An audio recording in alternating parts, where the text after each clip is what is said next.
بسم اللہ الرحمن الرحیم بسم اللہ الرحمن الرحیم ابھی رات کے 9 بج چکے ہیں اور میں ہمراہ اپنی بہن مشال کے اپنے چیئرمین بیرسٹر گور صاحب کے دفتر آیا ہوں. میڈیا پہ زور و شور سے شوکاز نوٹس کی باتیں ہو رہی ہیں اور بیرسٹر گور اور میرے درمیان مخالفت کی باتیں ہو رہی ہیں. میں بار بار یہ کہہ چکا ہوں کہ بیرسٹر گور صاحب کے ساتھ میرا تعلق آج کا نہیں ہے، سالوں پرانا ہے. مجھے اپنے چھوٹے بھائی کی طرح عزیز ہے اور یہ جب چیئرمین بنا بھی تھا تو اس وقت بھی میں ان کا پروپوزر بھی تھا، سیکنڈر بھی تھا، سپورٹر بھی تھا رہا ہوں.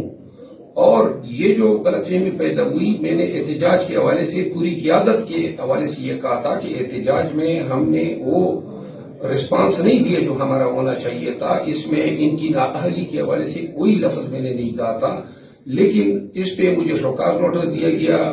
بیرسٹر گور صاحب مجھ سے ناراضگی کا اظہار کرتے، میں نے آج انٹرویو میں بھی کہا جیو کو کہ میں آدھی رات کو بھی ان کے پاس جانے کو تیار تھا. آج میں آیا ہوں، میں یہ معلوم کرنا چاہتا تھا کہ میرا بھائی مجھ سے ناراض ہیں یا شوکاز نوٹس جو ہے وہ خلائی مخلوق کی طرف سے آیا ہے. تو لہذا میں نے بیرسٹر گور صاحب کو گلے لگایا ہے، چوما ہے، اور اس شخص کے ماتھے پہ جو ہے کوئی لکیر تک نہیں ہے.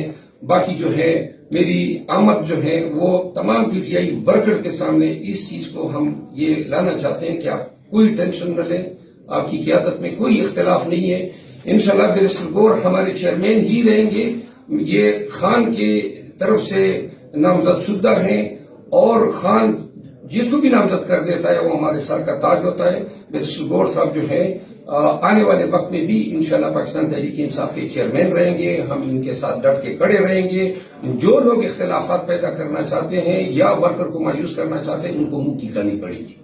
Thank you so very much. بالکل یہ آئے ہوئے ہیں. دیکھو پاکستان تحریک انصاف کے جو انٹرسٹ ہے وہ ہمیں سب سے عزیز ہے. اس وقت ہمارا لیڈر جیل میں ہے، باقی لیڈرشپ بھی باہر آنے میں بھی بڑی مشکلات ہے. ہم نے جو کامن انیمی ہے اس کا مقابلہ کرنا ہے، آپس کے اختلافات نہیں کرنے. ان کے آنے کا بہت شکریہ. یہ ہمیشہ باقی جیسے انہوں نے فرمایا ہے بالکل ہمارے دوست ہے، بھائی ہے اور ہمیں بہت عزیز ہے. Thank you so very much.